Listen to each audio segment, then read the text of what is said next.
Hey hello friends, welcome back to my YouTube channel. आज इस video में बताने वाला हूं जीएसएम मॉड्यूल का यूज करके हम कैसे मैसेज को भेज सकते हैं, मैसेज रिसीव कर सकते हैं और कॉल कर सकते हैं।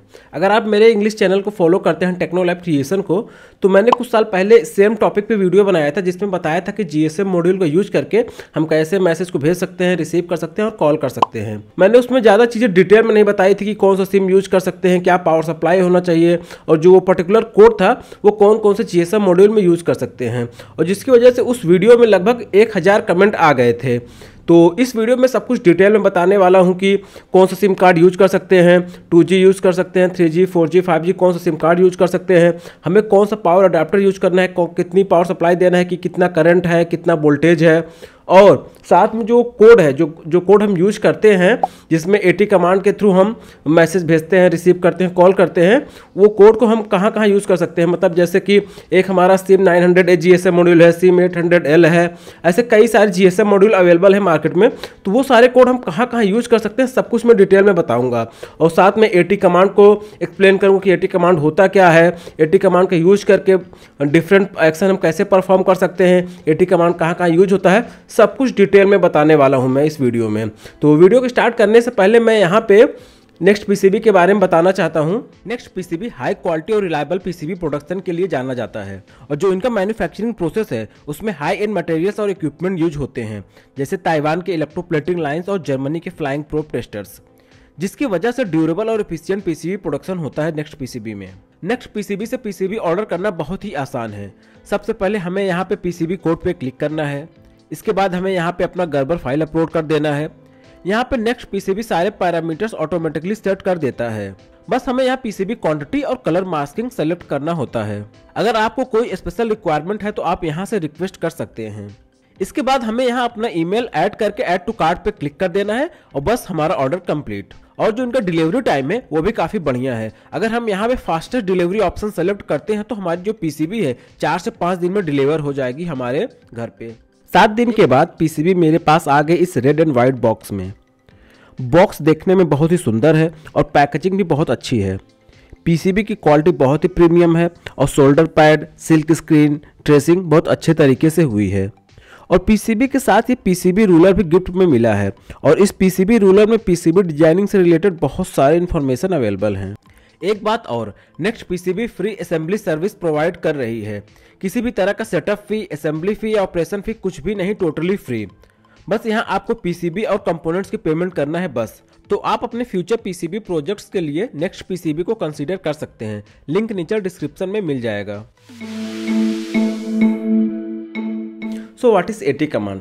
AT command set of instructions होता है जो कि हमारे GSM module, GPRS module, LoRa module और मॉडेम्स में यूज होता है, और इस AT कमांड का यूज करके हम किसी पर्टिकुलर टास्क को करा सकते हैं। जैसे कि अगर हमें मैसेज भेजना है तो उसके लिए एक अलग AT कमांड होता है, कॉल करना है उसके लिए अलग AT कमांड होता है, हमें बॉड रेट चेंज करना है तो उसके लिए AT कमांड यूज कर सकते हैं। एक्चुअली AT एक शॉर्ट फॉर्म है अटेंशन का। जो कमांड है उसका एक्चुअल नाम होता है अटेंशन कमांड, उसको शॉर्ट फॉर्म में हम AT कमांड बोलते हैं। कई सारे AT कमांड्स अवेलेबल हैं, आपको डिस्क्रिप्शन में एक डॉक्यूमेंट मिल जाएगा, आप वहां जाके सारे AT कमांड्स को देख सकते हैं। जैसे कुछ बेसिक AT कमांड्स मैं बता देता हूं, जैसे कि ATD, ये AT कमांड यूज होता है कॉल करने के लिए। फिर है ATA, हमें कॉल को आंसर करने के लिए AT कमांड ये यूज करते हैं। ATH होता है कॉल को कट करने के लिए। ऐसे बहुत सारे AT कमांड्स हैं जिनका अलग अलग काम है, तो हम अपने अकॉर्डिंग उस AT कमांड को यूज करते हैं। तो इस वीडियो में AT कमांड का यूज करके GSM मॉड्यूल के थ्रू मैसेज भेजना, रिसीव करना, कॉल करना, ये सारी चीजें करेंगे। और जितने भी AT कमांड है वो सारे AT कमांड AT से ही स्टार्ट होंगे। एक प्रीफिक्स AT होगा, फिर उसके बाद जो भी हमें एक्शन परफॉर्म करना है वो ऐड हो जाएगा। तो हम बात करते हैं कि कौन सा सिम कार्ड यूज कर सकते हैं हम अपने GSM मॉड्यूल के साथ में। अगर आप ये वाला GSM मॉड्यूल यूज कर रहे हैं जो कि एक 2G GSM मॉड्यूल है, 2G GSM मॉड्यूल का मतलब ये हुआ कि ये सिर्फ 2G सर्विसेज को ही सपोर्ट करता है। अगर आप जो सिम कार्ड यूज कर रहे हैं अगर उसमें 2G सर्विसेज एनेबल हैं, मतलब वो सिम कार्ड आपको 2G सर्विसेज प्रोवाइड कर रहा है, तो वो सिम कार्ड इसमें वर्क करेगा। अगर मैं इंडिया की बात करूँ तो इंडिया में जियो को छोड़कर सारे sim card provider 2G services दे रहे हैं, along with 2G, 3G, 4G and 5G। तो आप जियो का सिम कार्ड छोड़ के कोई भी सिम कार्ड इसमें यूज कर सकते हैं, सारे के सारे वर्क करेगा। और इसके बाद जो सबसे बड़ी प्रॉब्लम आती है इन लोगों को पावर सप्लाई की। यार देखो, पावर सप्लाई एक ऐसा इशू है जिस इलेक्ट्रॉनिक्स में अगर पावर प्रॉपर सप्लाई नहीं मिल रहा है तो डिवाइस वर्क नहीं करेगा। अगर मैं इस पर्टिकुलर बोर्ड के बारे में बात करूं जो कि है सिम 900A, इसमें अगर आप ये पर्टिकुलर बोर्ड यूज कर रहे हैं, इसमें आपको 12 volt 2 ampere power adapter use करना है। अगर 12 वोल्ट से कम वोल्टेज हुआ या 2 एम्पियर से कम करंट दे रहे हैं तो ये प्रॉपर वर्क नहीं करेगा। कुछ लोग 12 वोल्ट 1 एम्पियर का यूज करते हैं तो कभी कहते हैं कॉल जा रहा है, कभी नहीं, तो ये एक अजीब सा बिहेव करता है। ये इसलिए होता है क्योंकि ये जो इसमें नेटवर्क है, नेटवर्क स्ट्रेंथ के अकॉर्डिंग ये करंट को कंज्यूम करता है। तो आप एक लिमिट से कम करंट देंगे तो ये प्रॉपर वर्क नहीं करेगा। कोई भी जीएसएम मॉड्यूल या कोई भी डिवाइस यूज कर रहे हैं, जीएसएम मॉड्यूल या कोई भी डिवाइस यूज कर रहे हैं, सबसे पहले हमें उसकी डेटा शीट देखना चाहिए कि उसमें कितनी पावर रेटिंग है उसकी। उस पर्टिकुलर पावर रेटिंग के अकॉर्डिंग ही हमें उसमें पावर सप्लाई देनी है, कितना करंट है, कितना वोल्टेज है, नहीं तो वो सही से वर्क नहीं करेगा। अगर आपको कोई प्रॉब्लम आ रही किसी भी मॉड्यूल को लेकर तो आप नीचे कमेंट कर सकते हैं, और ये रहा ईमेल, इस पर ईमेल भी कर सकते हैं, और ये फ़ोन नंबर है, आप इस पर व्हाट्सअप कर सकते हैं। आपको जितने भी टेक्निकल एरर्स या प्रॉब्लम आ रही सबका सोल्यूशन मिल जाएगा। तो चलते हैं हम अपने कोडिंग की तरफ, कोड को समझाते हैं जो कोड हम यूज करने वाले हैं। तो वो कोड मैं बता देता हूँ। तो ये रहा हमारा कोड। तो सबसे पहले इसमें मैंने एक सॉफ्टवेयर सीरियल लाइब्रेरी इंक्लूड किया है। इस लाइब्रेरी से होता क्या है कि जैसे ऑर्डिनो है उस पर 0 और 1 पे ही सीरियल कम्युनिकेशन हम कर सकते हैं, और डिफ़ॉल्ट होता है 0 1। अगर उसके अलावा हमें किसी और पिन पे भी हमें सीरियल कम्युनिकेशन करना है उस पिन का यूज़ करके, उसमें हम यहाँ पे सॉफ्टवेयर सीरियल लाइब्रेरी यूज़ करके किसी और पिन पे भी सीरियल कम्युनिकेशन यूज कर सकते हैं। फिर उसके बाद एक ये ग्लोबल वेरिएबल आई है जिसका हम आगे कोड में यूज़ किए हैं। फिर यहाँ पे एक सॉफ्टवेयर सीरियल ऑब्जेक्ट बनाया हुआ है माई सीरियल करके, जो पिन नंबर 9 और 10 पे है। यहाँ पे पिन नंबर 9 हमारा RX हो जाएगा, पिन नंबर 10 जो है वो TX हो जाएगा। मतलब पिन नंबर जो 9 है वो एज RX ही काम करेगा, और जो पिन नंबर 10 है वो एज अ ट्रांसमीटर यानी TX की पिन की तरह काम करेगा। और फिर उसके बाद यहाँ पे माई सीरियल डॉट बिगिन, यहाँ पर हमारा जो GSM मॉड्यूल है उसका हमने सीरियल कम्युनिकेशन स्टार्ट किया है at the baud rate of 9600। फिर उसके बाद हमारे यहाँ सीरियल डॉट बिगिन है, हमारा जो ऑर्डिनो है और हमारे कंप्यूटर बीच में सीरियल कम्युनिकेशन स्टार्ट हुआ है सेम 9600 बोर्ड रेट पे। कंप्यूटर मतलब कि जो हमारा सीरियल मॉनिटर है ऑर्डिनो IDE के, उसका और हमारे ऑर्डिनो के साथ में एक सीरियल कम्युनिकेशन स्टार्ट हुआ है। फिर उसके बाद एक छोटा सा डिले है 100 मिलीसेकंड का। फिर हम लूप सेक्शन में आ जाएँ तो ये हमारा एक सीरियल डॉट अवेलेबल है, एक इफ़ का लूप है जो कि कंटिन्यूअस रन होगा। ये चेक करता रहेगा कि कोई भी सीरियल डेटा अवेलेबल है कि नहीं है। अगर कोई सीरियल डेटा अवेलेबल नहीं है तो ये कोई भी हमारा जो भी अंदर स्टेटमेंट है वो रन नहीं होगा। अगर कोई हमारा सीरियल डेटा अवेलेबल है तो इस स्विच स्टेटमेंट में आगे हम उसको चेक करेंगे कि वो S है, R है कि C है, क्या है, तो उसके अकॉर्डिंग हमारे डिफरेंट एक्शन परफॉर्म होंगे। तो अगर हमारा सीरियल डेटा जो हमने रीड किया है वो अगर वो S है तो यहाँ पे क्या होगा, हमने ऐसा कोड्स को बनाया, अगर ये S है तो हम मैसेज को भेजेंगे अपने GSM मॉड्यूल से अपने फ़ोन पे। तो अगर S है तो होगा क्या, सबसे पहले हम यहाँ पे सीरियल मॉनिटर पे प्रिंट कर रहे हैं कि sending text message through GSM module, हम अपने GSM मॉड्यूल से एक टेक्स्ट मैसेज भेज रहे हैं। फिर उसके बाद ये है माई serial dot print ln 80 + CMGF = 1। ये यहाँ पे हम अपने GSM मॉड्यूल को टेक्स्ट मोड में एंटर कर रहे हैं। तो ये एक 80 कमांड है अपने GSM मॉड्यूल को टेक्स्ट मोड में एंटर करने के लिए। फिर उसके बाद यहाँ पे 1 सेकंड का डिले है। फिर उसके बाद यहाँ पे my serial dot print ln 80 + CMGS and following by your number, हम जिस भी फ़ोन पे अपना मैसेज सेंड करना चाहते हैं, जो भी टेक्स्ट सेंड करना चाहते हैं, तो वो उसका नंबर है। यहाँ पे वो नंबर हमें एंटर करना है जिस पे हम मैसेज भेज रहे हैं। कई लोग पूछते हैं कि यहाँ पे कौन सा नंबर है जो हमने सिम कार्ड GSM मॉड्यूल में लगाया है, वो नंबर को यहाँ पे डालना है या किसी और को। तो यहाँ पे वो नंबर है जिस पे हम मैसेज भेज रहे हैं, जिस पे हम अपना टेक्स्ट मैसेज भेज रहे हैं, वो नंबर यहाँ पे होगा। फिर उसके बाद यहाँ पे 1 सेकंड का डिले है। और फिर उसके बाद यहाँ पे जो हम मैसेज भेज रहे हैं, जो भी इसके बीच में लिखेंगे, यहाँ पे जो भी स्ट्रिंग होगा वो एज इट इज़ हमारे GSM मॉड्यूल से वो चला जाएगा हमारे फ़ोन में जो भी नंबर यहाँ हम एंटर किए होंगे। फिर उसके बाद यहाँ पे एक डिले है। फिर उसके बाद यहाँ पे एक कैरेक्टर 26 यानी कि एक ASCII कोड है फॉर एंडिंग द SMS। मतलब कि मैं आपको एक एग्जाम्पल देख समझाता हूँ। होता क्या, जैसे मान लीजिए हम अपने फ़ोन से मैसेज भेजना चाहते हैं, ठीक है, तो सबसे पहले हम करते हैं क्या है, एक मैसेजिंग वाला ऐप ओपन करते हैं। तो यहाँ पे सेम वही हुआ है जो ये 80 + CMGF है। यहाँ पे हम GSM मॉड्यूल को टेक्स्ट मोड में डाल रहे हैं कि हम एक तरीके से ऐप ओपन कर रहे हैं मैसेज को भेजने के लिए।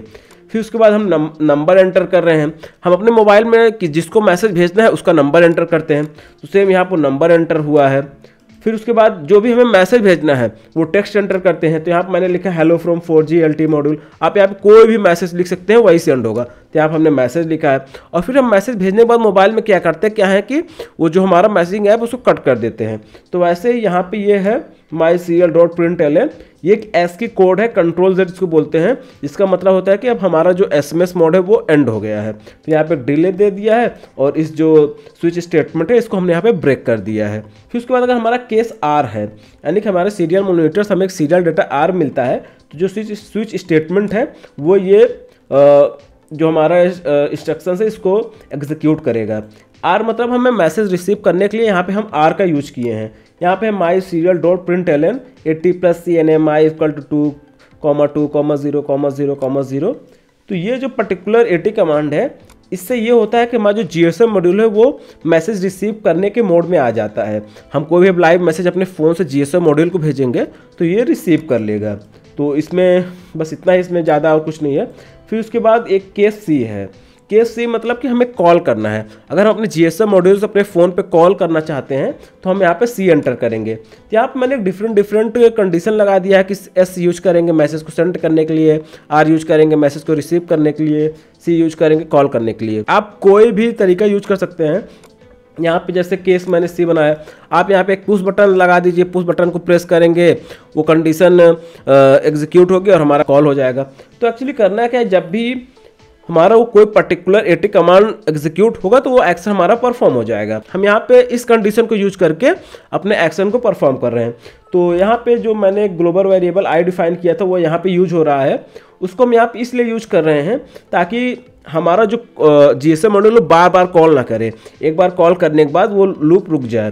तो यहाँ पे अगर ये इसकी वैल्यू अगर 0 है, इसके अंदर आएगा, इस लूप के अंदर। यहाँ सबसे पहले हम प्रिंट कर रहे हैं calling through 4G LTE module. यहाँ पे कोई भी टेक्स्ट लिख सकते हैं। यहाँ पे 4G था तो इसको मैं GSM कर देता हूँ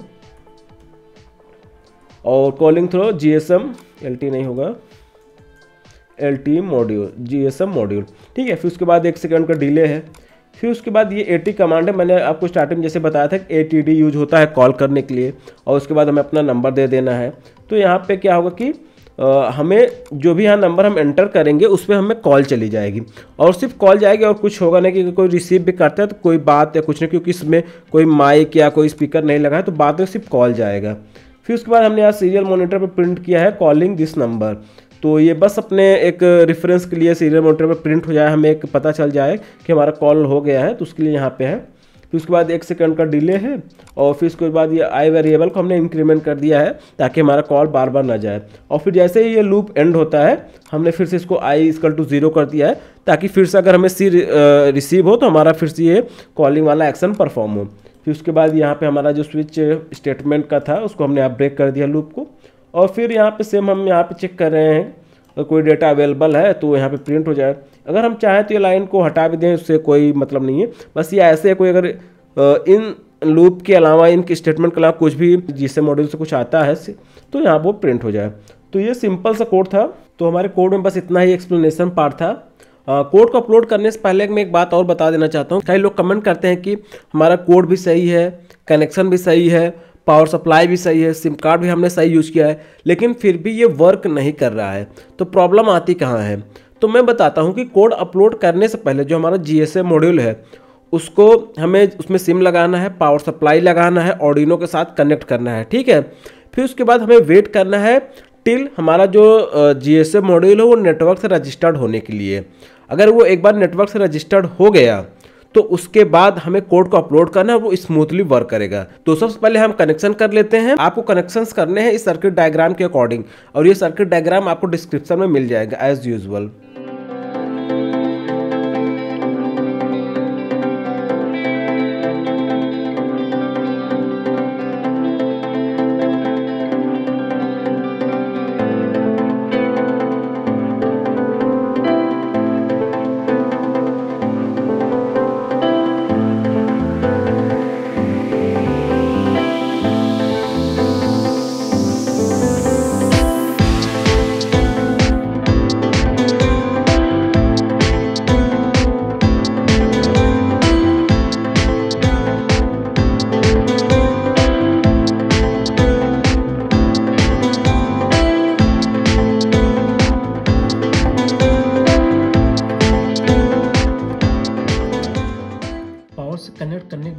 इंतज़ार करना है, ऑब्जर्व करना है इस नेटवर्क एलईडी को। अगर ये फास्ट ब्लिंक कर रही है, इसका मतलब ये नेटवर्क को सर्च कर रहा है। जैसे कि आप देख सकते हैं ये नेटवर्क एलईडी अभी स्लो ब्लिंक कर रही है, इसका मतलब है कि अभी ये नेटवर्क से कनेक्टेड है, नेटवर्क से रजिस्टर्ड हो गया है।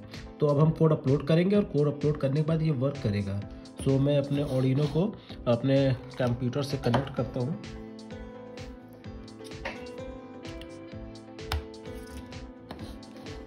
कनेक्शन कंप्लीट करने के बाद हमें कोड को अपलोड करना है। यहाँ पे मैं ऑर्डिनो ऊनो यूज कर रहा हूँ, तो हमें बोर्ड को as a Arduino Uno board select करना है और फिर उसके बाद राइट बोर्ड को सेलेक्ट करना है, कम्युनिकेशन पोर्ट को, और फिर उसके बाद कोड को अपलोड कर देना है। तो कोड जैसे अपलोड हो रहा है, मैं एक बात और बता देना चाहता हूँ। तो कई लोगों का क्वेश्चन ये होता है कि सर जो ये कोड है ये ऑर्डिनो में काम कर रहा है, ESP32 में काम करेगा कि नहीं करेगा, या फिर कोई और दूसरा माइक्रो कंट्रोलर बोर्ड है उसमें काम करेगा कि नहीं करेगा। तो मैं बता देना ये चाहता हूँ कि जो हमारा GSM मॉड्यूल है वो हमारे AT कमांड्स पे काम करता है, और जो ये कोड में हम AT कमांड का यूज करके मैसेज भेजना, रिसीव करना, कॉल करना, जो भी सारी चीज़ें हैं वो AT कमांड का यूज करके कर रहे हैं। तो AT कमांड सारे GSM मॉड्यूल में वर्क करेगा सेम जैसे इसमें कर रहा है। But the catch is here, जो हमारा ये कोड है वो ऑर्डिनो बोर्ड के लिए डिफाइन है। ऑर्डिनो बोर्ड के लिए डिफाइन मतलब कि जैसे कि यहाँ पे हमने यूज किया है सॉफ्टवेयर सीरियल लाइब्रेरी। ये लाइब्रेरी हमारे ESP32 बोर्ड में नहीं सपोर्ट करता, उसमें नहीं वर्क करता है।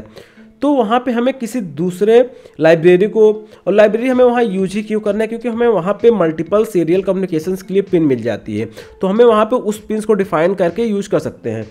तो हमें कुछ चीज़ें चेंज करनी पड़ेगी तो हमारे ESP32 बोर्ड में ही काम करेगा।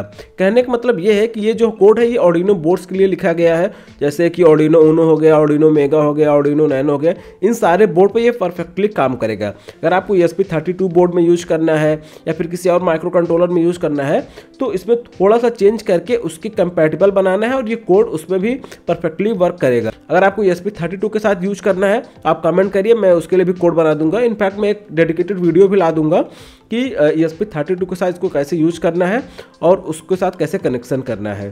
तो यहाँ पे हमारा कोड अपलोड हो चुका है। चलिए मैं अभी मैसेज भेज के रिसीव करके आपको दिखाता हूँ कि कैसे काम करता है। तो उसके लिए हमें यहाँ पे अपना सीरियल मॉनिटर ओपन करना है। तो सबसे पहले मैं यहाँ पे S भेजता हूँ और ये एंटर किया। So wait few seconds।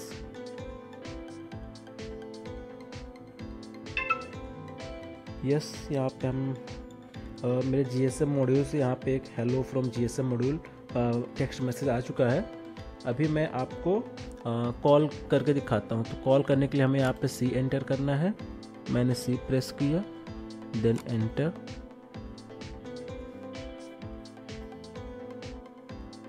Wait Here as you can see। तो C प्रेस करते ही मेरे फ़ोन पे कॉल आ गया। तो अभी मैं दिखाता हूँ फ़ोन से GSM मॉड्यूल को कैसे मैसेज भेजते हैं। तो उसके लिए हमें R प्रेस करना पड़ेगा रिसीविंग मोड में डालने के लिए। मैंने यहाँ पे R प्रेस किया और फिर उसके बाद यहाँ पे सेंड। तो अभी ये हमारा रिसीविंग मोड में आ गया है। तो मैं यहाँ पे कोई मैसेज टाइप करता हूँ जस्ट लाइक दिस। ये हु आर यू है, तो इसको मैंने टाइप कर दिया। जैसे कि आप देख सकते हैं यहाँ पे हु आर यू, हमें यहाँ पे एक टेक्स्ट मैसेज मिल गया है। तो मैं कुछ और दिखा देता हूँ, जैसे कि सब्सक्राइब टेक्नोलैब इलेक्ट्रॉनिक्स।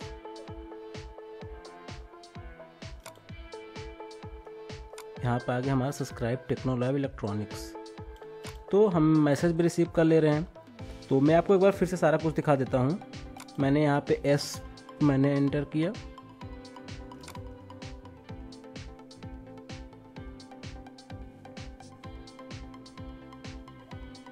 यहाँ पर हमें आ गया हेलो फ्रॉम GSM मॉड्यूल। अगर मैं यहाँ पे फिर से S भेजता हूँ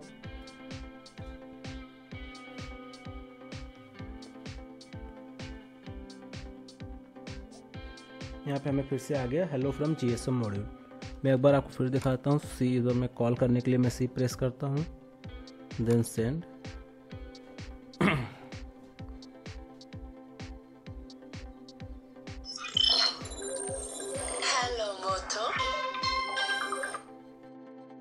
आज की इस वीडियो में बस इतना ही। आई होप आपको ये वीडियो अच्छा लगा होगा।